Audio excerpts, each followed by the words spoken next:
Hey there, fellow cartoon/review viewer, I'm Rextoon, and thanks for tuning in to my latest cartoon review. I just want you to know, I can't stand reality television. Whether it's a bunch of idiots in a staged competition, or it's a bunch of idiots getting drunk and acting like horrible people, and actually turning out to be horrible people. I also hate media where the cast is 90% teenagers, with a couple exceptions. So tell me, how in the hell can I not despise the cartoon series Total Drama? Well, sit down, grab a beer, or a bottle of maple syrup or something, and I'll tell you. So first, if you haven't heard of Total Drama, it's a Canadian cartoon show that playfully makes fun of reality shows like Survivor. This show is one of those shows that most people go, "Oh yeah, I saw that once or twice, then didn't give a shit." Okay, moving on. First, the premise. Sounds stupid, doesn't it? A cartoon version of Survivor where the cast is all teenagers? Well, it may sound dumb, it's actually done pretty well. They make some of the characters funny. In the first season, at least, they try to emphasize the satire they're trying to pull off. They managed to actually have pretty good drama and comedy, and it still has one of those solid reality TV structures.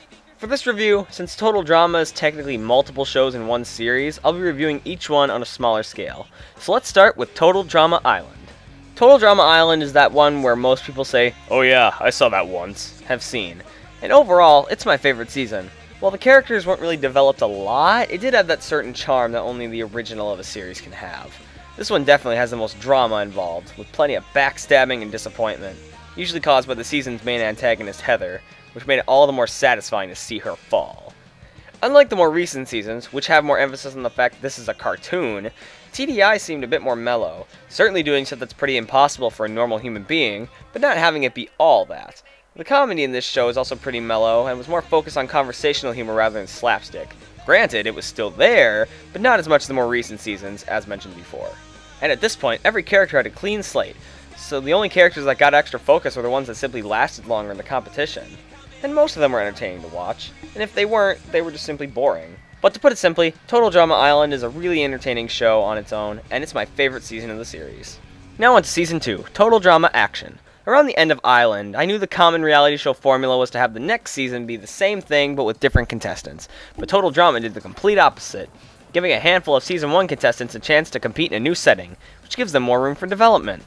It certainly gave some characters more focus than others, making some characters extremely enjoyable, or obnoxious. I want a prize! I want a prize! I want a prize! Alright already!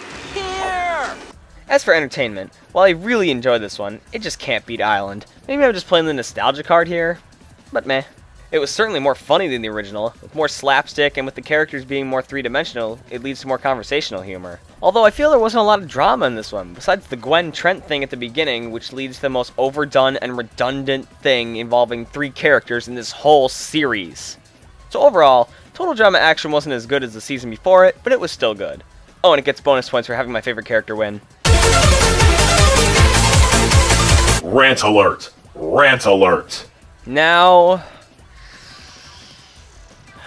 time to talk about Total Drama World Tour, which I gotta say, compared to the other 2 seasons, is awful. It's basically a fan fiction with a budget. I mean, really? Songs? Songs? Is it because Courtney sang some stupid Disney-ass song in Action? That's just...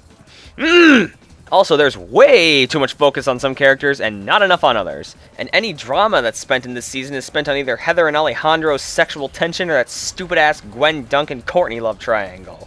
Speaking of that, there is actually one thing I do enjoy about World Tour, and that's that they actually included some new characters, even though one is an annoying but clever commentary on the series fangirls, and one is an intense, scary stew. And furthermore, I can't stand what they did to the character Ezekiel in this show. You know, that guy that got booted first in Season 1. Now, I understand that they got new writers for this one because the original ones wanted to work on new stuff, but if you're gonna take over someone else's stories, you need to fucking know the characters, and not fuck shit up. In the not cool way. I mean, really? Fucking zombie-ass, golem-ass Ezekiel? I liked Ezekiel, and now this is just... I don't even. And also, one more nitpick. How come there were 2 movie references at the end of World Tour rather than Action? Which is, you know, about movies. Anyways, Total Drama World Tour was absolutely lousy, with too much focus on some characters, ridiculous ideas, and stupid-ass songs. Alright, fanboy rant over, let's move on. Alright, now onto the latest season, Total Drama Revenge of the Island.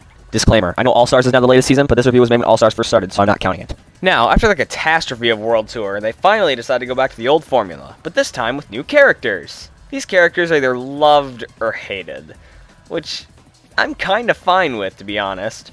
For drama, I can't really recall much at all, with the exception of Scott being a dick. That's Scott! He's a dick! And Mike conflicting with his multiple personalities. This season is definitely the most cartoony and humorous in terms of physical humor in this series, including all those weird radioactive animals and ridiculous challenges made for great slapstick. In terms of how much I enjoyed it, I have to say it's on par with Action. Not as good as the original, but still way better than World Tour. But as a whole, Total Drama is a bumpy but still enjoyable series, with some really entertaining characters and setups. If you like cartoons, reality TV, satire of reality TV, and can stomach World Tour, I'm sure you'll really enjoy the Total Drama series. So until next time, this is Rextoon, and I'll see you next time, dearie! God, where the fuck did I just do that? It's story time with Uncle Chris.